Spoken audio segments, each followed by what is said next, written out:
Yo, yo, yo, what is up, ladies and gentlemen? I am the boy of the franchise player, Double B Bablet. I am joined by the man, the myth, the legend himself from Wicked Crazy Pinfall, your boy Throwback. And today, man, we're going to bring on a gentleman who's not only a huge hip hop star, prolific hip hop artist, man. You've heard his stuff all over the place. The dude's in the Guinness Book of World Records.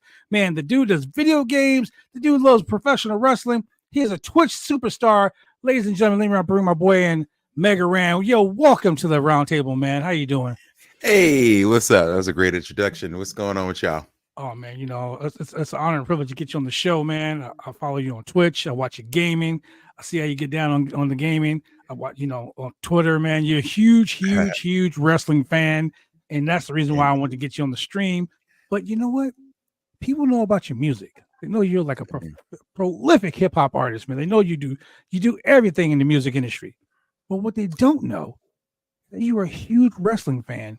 And not only are you a huge wrestling fan, but you're a huge gamer too, man. Let's talk about that.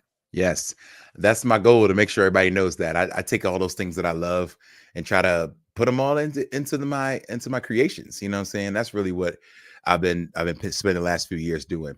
It's like making music is fun, but what if I can make music about the things that I love, or try to work my music into these things I love, like video games, like wrestling, like, my favorite cartoons, anime, things like that. So that's really what I've been on lately. And it's just been, it's been creating a whole new fun lane for me to just be able to do what I want and also have fun at the same time. So it's like, now I get to make music for wrestlers. I get to make music for wrestling companies. I get to make music for indie games, for AAA bigger games as well, and it's been a really fun ride, man. And it's been dope. Like, I gotta say, like, this is a path I didn't really see for myself, but it's definitely taken me into some really wild places. I just came back from WrestleMania. The week before that was at PAX East, one of the biggest gaming events in Boston. Yep, my backyard. I know that. You know it? Okay. Yeah, so I couldn't get tickets though because they got sold out so fast. They sold out super fast, man.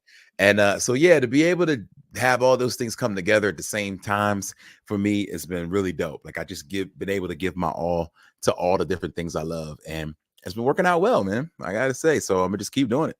Man, I want to commend for your passion too, because of the fact that from your background and becoming a teacher, and when you retired in 2011, all the way up to your current fame and stardom, and which is great. You could tell how much passionate you are with the music. You could also see how much passion in your projects and stuff, and it's commendable and an honor to actually like talk to you about all this stuff. I know I'm marking and geeking out. I don't give a crap, but you don't get it. But in wrestling and stuff like that, for me, obviously, if you see the background behind me, I don't get a lot of time to talk to people about video games, anime, and stuff like that, because me and Blood have this conversation sometimes where I said wrestling and anime go hand in hand. Anime tells really good stories, wrestling does too. And then 100%. I get people who are like, no, they're different and all that stuff. So when I have somebody who has the same like mind as me, I get excited because of the fact that it's one of those things. It's very rare to see somebody that's passionate as I am about all these things. I don't rap. I'm not musically inclined, but the stuff like talking about Dragon Ball movies, stuff like that, that's what stuff that Wicked Crazy Pinfalls is basically bound on. Now that it's part of the Roundtable Network, it's just one big thing. How did your passion for wrestling come about? Man, I'm from Philadelphia, and that's a big wrestling town, and I can just remember going and staying over my cousin's house on the weekends, and he would have a poster. One day he had a poster of Jimmy Superfly Snuka doing the big splash, from the top of the cage. And I was just like, what's that? And he's like, oh, let me show you. And then he would turn on wrestling. And every Saturday morning, man, I was just hooked. And then wrestling would come to town, or the first few WrestleManias were in Atlantic City, not too far from Philly. So if we couldn't go, we would go watch it somewhere on closed circuit TV or pay-per-view. And man, my cousin was so into it, and his passion for it is what got me going in it. And I was just like, I gotta get more of this, And so over the years, it just stayed with me, man. Like, every fan kind of jumps in and out. You're like, all right, you spend a few years not listening or not watching, or a year or so, and then you come back. So the Attitude Era, the Monday Night Wars, is really when I got my foot back into it. We flip the channel back and forth between WCW. I remember that. Like, wait, you gotta see what happens. Oh, turn back. And so from there it just never really went away. And then like my world started colliding. I was already making music. I was traveling. I was doing that. And then I got some of my music got placed on TNA Wrestling. A song I did called Splash Woman got placed in like a skit with the Pope. And I was know what like, you're talking about. and I was like, wait, what? Like this like chiptune rap song is playing in the background while he's like at a strip club, supposedly in the skit. And I was like, what? And so it made me start watching again. So I started watching TNA again. I started watching wrestling again.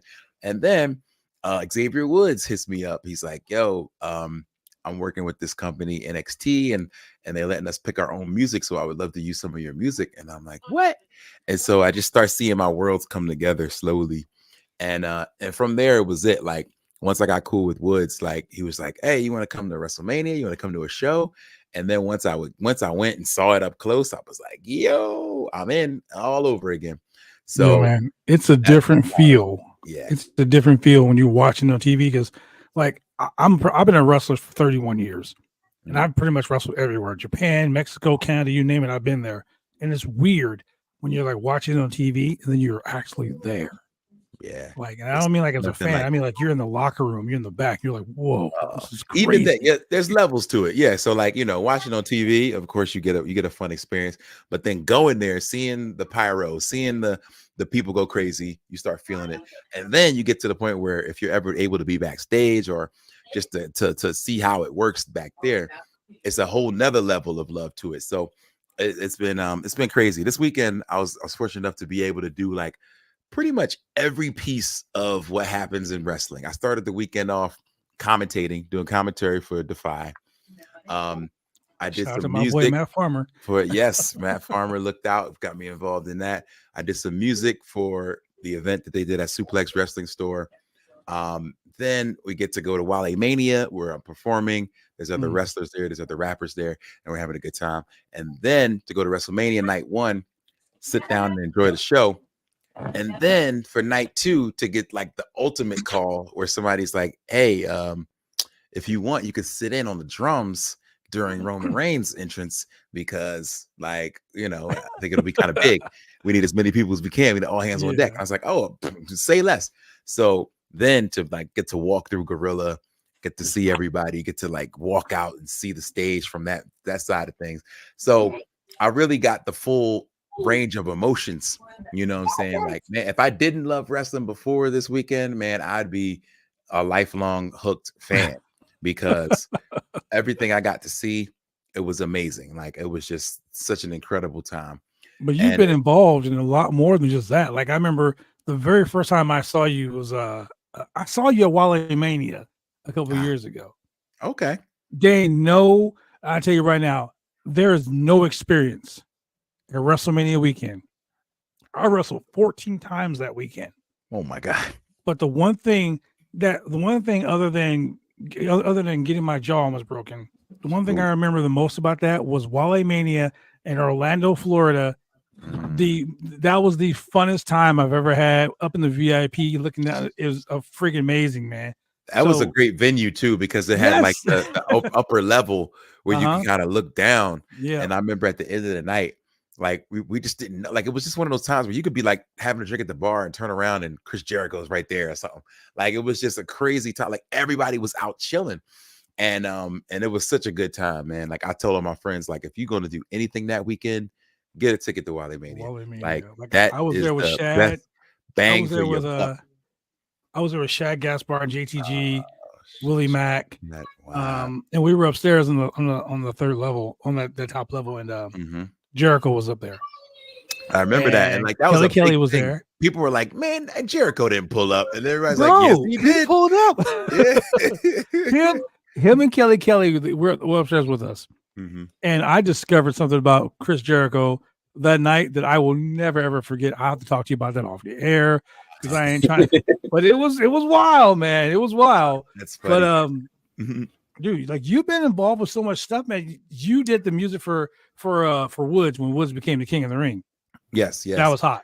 That was That hot. was, man, thank you. I mean, it didn't last too long, but I got my moment. And Woods always said, man, like if I ever get an opportunity to change the music or do something, like I'm gonna hit you up. And I'd be like, all right, man, don't worry about it if you can't. And he's like, nah, man, I'm gonna do it. And so I remember when King of the Ring was going on, it was in Saudi, and so the time was so different. And I remember him calling me at like 4 a.m, and I'm like, hey, what's up? He's like, yo, I think they about to do it. And I was like, for real? He's like, yeah, man. So just get ready. If you get a call, like just get ready. I need some music. And sure enough, man, like they did it. I remember I was checking out of my hotel. So it was maybe 11 a.m. our time. And I'm watching on my phone as I'm checking out, like, yeah, I'm checking out. But my boy's about to like he's wrestling, and I'm watching on my phone, like, yeah. And I start yelling all excited in the right in the lobby. And then sure enough, man, the next day, somebody at WWE was like, all right, so he says you're the guy that's gonna make some music. And I was like, yep. And sure enough, man, it was on TV that Friday for SmackDown. And that stuff moves so fast. You know how wrestling moves. Everything is just so quick. Everything's subject to change. And so you just gotta be ready, man. And I remember writing the song, and then he said, I need you to change one more thing. And this was on Thursday morning. And he's like, we want this to air Friday. So I need this change right now. And I was like, all right. So I had to like run to the studio, get it done. And then they put it on TV that Friday. And man, I couldn't believe it. Like, to be a part of something for so long, you watch it, you're loving it, and then you're actually in the show. You know what I'm saying? Like that was awesome to me. I still got like the video of him coming out to that and like just the chills. And he's like singing the song, bow down, like he's so excited about it. And we talk about a guy who like lives, eats, and breathes the business, like Woods is one of them. Like he's always thinking of ideas. He showed me like notepads in his phone. Like, all right, so here's what I do if I win King of the Ring. Here's what I do the next day. And here's the next week. Here's the next week. Here's the next week. Here's the next week. And here's the next week. And he has full pages scripted out of what he was going to do. And man, like they saw the vision and went with it. So it was just really dope to see, and just to be a little piece of that is real cool. Now I'm gonna pivot a little bit at being a video game and stuff. It's insane that you've worked for Microsoft doing stuff for them with the Halo franchise, stuff you've done with Capcom. So especially with how big like PAX Uneast you've mentioned about that, and you doing your Twitch stuff and everything. What is the one game that you're like you go back to constantly? And even if it's a wrestling game, which game is that? A game that I've worked on, or just any game? Both, either or. Wow. I mean, I'm a retro gamer, so like I love the old 8-bit Nintendo stuff. Super Mario 3 is still the greatest game of all time to me. Like Mario 3, if I see it on, if somebody powers it on, I just have to play it. Like that game is so fun. The graphics are all big and bright and colorful. So Mario 3 is my jam forever. There's the Mega Man games, of course, who I'm named for. Mega Man 2, one of my favorites. I still stream that like once a week. Come on, 3 is better than 2. You're right, though. 3 is better than 2. But 2 is just a special one for me. The music in 2 is phenomenal. But 3 is a better game. You're right. They added the slide. And that's what made the game so much better. But yeah, like what else? Like a game that I have to go back to that I've been a part of is Teenage Mutant Ninja Turtles. Shredder's Revenge, which came out a couple years ago. I was just playing that on my Steam Deck when I was flying home from Mania. Like it's just that game holds up so well. It's beautiful, like the colors, the sprites, the music. My man T Lopes did an amazing job on the soundtrack, and then he hit me up to do like the ending credits rap, which was super fun. And so that's one of the, I don't like to touch my own work too much. Like I DJ a lot and I don't play my own music at all, like unless somebody asks. It seems weird and kind of like a big ego boost to like play your own music. You know what I mean? Like you don't play your own matches when you're like out with like your friends. It's like, weird. Hey, it's weird. You know what I mean? Ask you about it too. Your own work. It's so weird. So I'll try not to, but if people ask, then I'll do it. But that's one I would say that I had some hand in that I'd still play is the Turtles game for sure. Yeah, that's an awesome game. My buddy plays it got all one the for time, you. and he's hooked. There you go. I got one for you. Street Fighter or King of Fighters? Which one's better and why? Well, I'm gonna say Street Fighter all day because Street Fighter 2 was like really my first introduction to fighting games. Mhm. And like we always say, like Street Fighter 2 was like the hip hop, game. Mhm. It was the streets game. It was the hoods game. You know what I mean? Like it just was, I knew you were gonna say that. and they didn't really like market it that way. It's just the way it happened. Like I guess because it was always in like some grimy laundromat somewhere. Oh, you Street was Fighter yep. 2 and you'd have to like push and shove your way to get to the front, to play, and like it was hardcore. So yeah, I think, man, Street Fighter 2 just gives me so many great memories. But I do love King of Fighters. But like, I just saw a crazy clip the other day on Twitter that somebody was showing from King of Fighters, and they had a basketball playing dude on there. Yes. And and the dude would be like shooting jump shots into the ball and come in front of you, hit you. I was like, yo, this is weird.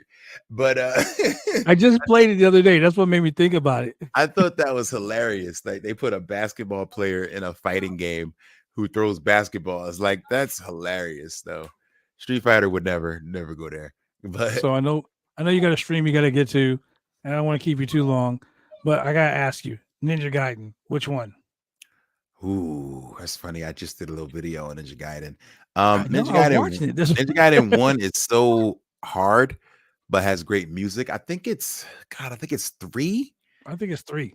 I think it's 3. I'm trying to remember like what the cover looked like, but I remember 3 being the one that was like had great music. I think by then you get used to the gameplay style, you know what you're doing.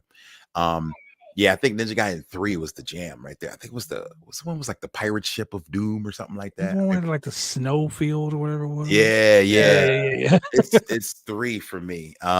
First one's great too. Like they had a lot of great moments. The Ninja Gaiden changed the game, man. I was talking about it in my video how like those cutscenes, like games weren't doing that before then. Like putting up little, still photos and the storyline Mhm. going on.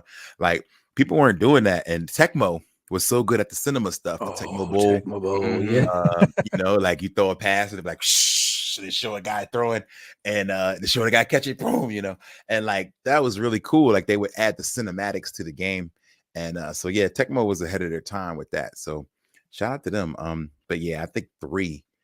I don't know, something about the third part. Usually in most games, part 3 is where they really get it. Like Zelda, Yeah. for me, Yeah. Link to the Past Link is to the my Past. jam. You know what I mean? Like the third one is like it's the sweet spot in And most of that's these the games. that's the Nintendo where you had to blow the cartridge Oh and everything. yeah, the Super Nintendo. Castlevania 3 is Ooh. my jam too. Like I don't know. I think it's something special about 3. Mega Man 3, throwback, Mega just Man said 3. it. Mhm. Yeah. Like it's like I feel like 3 is when they really get it. When they like, all right, we lock in, we know exactly what we're doing, how to make this better. And like, yeah, by the time you get to the third one, usually perfection. If you make it to a third, If you make it to a third, I was gonna say because a lot of games don't make it there. a lot of games don't make it. So I got 2 questions too, if you don't mind, since you have short amount of time. The first one is wrestling related. How did the connection with Cody's theme song that you created and blew up like crazy? Like we were even talking about it off stream a lot of the time. How did the connections with that happen? Obviously you have connections in WWE and stuff, but what was your reaction to Cody's reaction when you saw all the everything blowing up? And Man, as an anime fan, I have to ask this: what anime are you watching right now, and what anime are you dying to make a music thing off of? Oh, 3. Sorry, 3 questions. Okay, that's 3. All right. The Cody thing, man, it was just like most things that happen in my life, it's like a domino of like a few other things that I've maybe done in the past. So I got to go way back. I met Cody probably 2018 or so at like a Starcast or something like that. Me and Kenny Omega are pretty good friends. We talk a lot about video games mostly. Any wrestler I'm a fan of is usually a gamer. So, or that I actually talk to, they're major gamers because all they're doing is traveling, so they got to pick up a game to pass the time. So yeah, I think I met him through Kenny. He was just like, a real cool guy. And then a small world is through Woods. We were all in a Clash of Clans group together. Like we used to play this mobile game and called Clash of Clans, and I was really bad at it. Like Woods was in it, a couple of the refs, Cody, Cesaro, a few other guys were in this group. Wait, was Jason Aries in that group? Maybe. Yeah, I yeah. think he invited me. Jason's the one who invited me. Yeah. He invited me to that group. That's crazy. And so I was pretty trash at this game. So eventually they kicked me out. But I was like, sorry, y'all. Like, I just wanted to hang out, like, and like nobody would chat or anything. So you really didn't know who was who. Like people weren't talking, but they just play the game, and then they would see my score, and like I was always last. And so eventually I got kicked out. But I brought that up to Cody when I saw. I was like, "Oh man, you were in the group. Ah, that's what's up, Nikki Clan." They always talked about it, and so that was cool. And so, fast forward, man. Anytime I've seen him, man, like Cody's just the best dude with the best memory. So he sees you and he's just like, "Hey, brother, what's up?" We just start talking, and I'm like, he probably says that to everybody. And then we start talking, and he's like pulling out specific things. Oh man, didn't I see you in Phoenix when you did this? Blah blah. So I don't know. So I put out the song. And fast forward, Downstate, the band first heard it and showed it love. And they were like, man, we hear a lot of people remixing Kingdom, but this one was really well done. And I was like, cool, man, thank you. And then Cody retweeted it, and I was like, what? Like I didn't expect that. And this was like the day before his match. Like I didn't expect that. And then that was the other day I saw that. I was like, yeah. what? And then to go to WWE World, and Cody was signing, and my boy was like, yo, man, like Cody just showed you love. You should go say what's up. And I'm like, I'm always like, nah, bro. Like they don't know me, man. He just hit a retweet button and kept it moving. He don't know who I am, And he's like, man, go ahead and say something. So then his handler, my boy, pulls his handler over, like, hey, man, this guy's his name's Mega Ran. He did this song, and the dude just cut him off, like, yo, Mega Ran, yo, I love his stuff. Yo, bring him over here right now. And so he's like, yo, Ran, come on. And I'm like, oh God, did he get me in something weird? And I started walking over. He's like, oh my God, Cody's been talking about your song like all morning, man. This is crazy.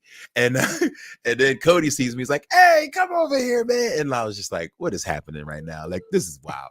Like, this is my life for real? Yeah, like, what is my life? I ask myself this a lot. I'm like, what is my life? Like, this is the stuff I would do for fun, for free, just to pass the time. And then like to get it to the people that actually make the stuff and make these decisions is really unreal. So Cody was just like, man, I love the song. You did this line about Arn. It really popped me. Like, yo, that was hilarious. And so we just talked for a minute, and like, that's it. It just kind of blew from there, man. And like, but again, it was like years in the making, you know what I'm saying? Like these little time, like that's what I tell people about, like showing up, being there, being present. And then when that moment comes, you can be like, remember this, remember that. And then you start connecting the dots. Mm-hmm. And that's been the story of my life, man. Same with video games. And yeah, it's just like it pops together like that for me. Like, oh, I went to this PAX 10 years ago and I saw this guy and he told me he was going to be working on the game. And then when he finally got the game done, he hits me up and says, hey, do you want to make music for it? So, and man, it's just like planting those seeds so early on are just like so important. So, but yeah, what was the second question?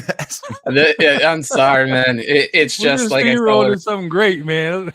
Yeah, it's very hard to find people that are like in tune with the same stuff I am. So, right. But the other question is, what anime have you been watching that you can't put down? Like mine recently was Eminence in the Shadows, which is really good. And what's one anime song or anime itself, like for their theme or anything that you want to do musically for your own taste and just for fun or anything? Man, you know what I really love? The newest one for me that I just got into that I can't get enough of is Chainsaw Man. And what I love about Chainsaw Man, I mean, it's a great story. It's a little bit of fan service, gets a little silly, but I love that as a music guy, they change the ending theme music like every episode. Yeah, you're gonna hear something new.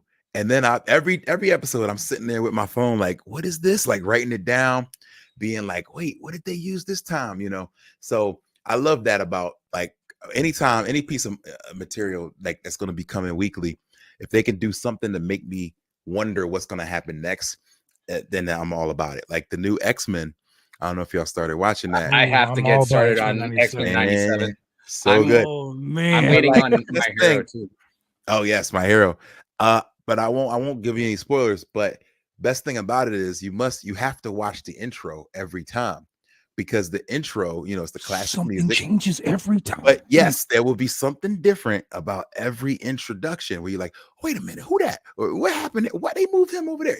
So it's little things that happen that keep you into it. So just remember that when you get to the show, like don't skip the intro ever, because it's epic and something there's gonna be an Easter egg in it. Well, the suggestion, because I give a couple of suggestions to people about certain animes. The new season of My Hero Academia is going to be insane. Yeah. You ever heard My daughter's of all The about that Jobless life. Reincarnated? No, what was that again? Say that again. The Jobless Reincarnated. The Jobless Reincarnated. Yeah, I'm gonna it's look that really up. good. You got to watch it. There in the second season, and then like I tell people all the time, Eminence in the Shadows has 2 seasons out. That's amazing. Okay. I actually got into Shangri-La Frontier. Yes. Okay. I've heard a lot of people talk about Shangri-La Frontier. I'm gonna make a note of this Jobless Reincarnation because it's I think I got it on my list. And so once like 2 people tell me about something, I'm like, all right, now I need to get on it. It's like a pair of Jordans. If you see it twice, you gotta buy them. And I love that it's not pretty much. it can't be something like One Piece where I'm jumping in and it's like 79 episodes already, They're because over it's going 100. Yeah, it's going to throw me. Yeah, like I can't catch up to something with 1,000 episodes. So this being 2 seasons is perfect for me. I'm always moving around. I need something to watch when I travel, and like just keeping up with something is a little difficult for me if it gets over 20-30 videos, you know. So yeah, that's really good advice. I'm about to start that tonight. Yeah, and Yo, and Eminence I'm in on the that Shadows X-Men is really good 97, too. man. Hey, X-Men 97 is fire. I'm telling you. Shout out to Julian Smith on the podcast for hitting me to the X-Men 97. He told me, yo, let it stack up like 4 or 5 episodes, and then just take a Sunday and binge watch it. That's the way to do it, because they're short and sweet, but like they're going to hit you hard, so you're going to want something else right after. So exactly, it's definitely good to let it build. I also do a podcast on that called X-Pod 97. Me and my man Marcos, we review each episode. We try to keep it spoiler free, but sometimes it's hard not to. But check it out, X-Pod 97, wherever you get your podcasts.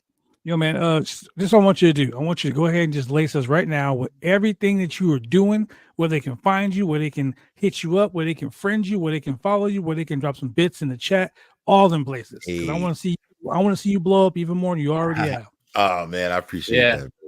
So I stream 3-4 times a week at twitch.tv/Megaran, all one word. I'm always doing something different, whether I'm DJing or playing video games. You can hit me on Twitch. Let's see. There's Twitter. I'm pretty active on that. Twitter is @Megaran. It looks like Meg Ryan when you're looking at it real quickly, because it's like a capital M and a capital R. So people are like, does that say Meg Ryan? No, it does not. It's Megaran. Also, I'm on Instagram @Megaran with an underscore. You can go to my site, megaran.com. I drop new music every couple of weeks on your Spotify or Apple Music, wherever you get that. And as I said, X-Pod 97 is wherever you get podcasts. So Apple Podcasts, Spotify, things like that. And I'm always touring. So you can go to megaran.com/shows and find out where I'm going to be. This weekend, I'll be in DC. So anybody on the East Coast, please come on out. I'm doing a free show at Prince George Community College with my man K Murdoch. We're going to do a talk about video game history and video games and hip hop and how to make the connection. And we're going to do a live concert. So that, and then some big tours coming the rest of the year. Hopefully going to Europe, going to the UK, maybe Japan. I'm staying busy. So when you hitting Portland, Oregon, that's what I need to know. Oh, okay. Better yet, when Pat, I'm going to say this now. When Pat Sound comes back next time, dude, I'll make it a point to hit you. I better see you there. That's right. Portland, actually, this September, I'm doing PAX West, which is in Seattle, and then the next day I'm coming to Portland. So I'll hit you up. Shoot me the info. I'll make Seattle's a 3-hour drive. I'm wrestling there next weekend. I'll drive up there. I got no problem. That's what's up. Yeah, so I will see you either in Seattle or I'll see you in Portland. Both. I will come and support, my man. That's what's up. I look out for my people. Thank you. Well, ladies and gentlemen, thank you for joining us here on the Roundtable Pro Wrestling Podcast. Thank you, Megaran, for joining us. Your boy Throwback. I'm the franchise. Man, we will see y'all when we see y'all. And make sure when we see y'all, y'all doing good. Peace.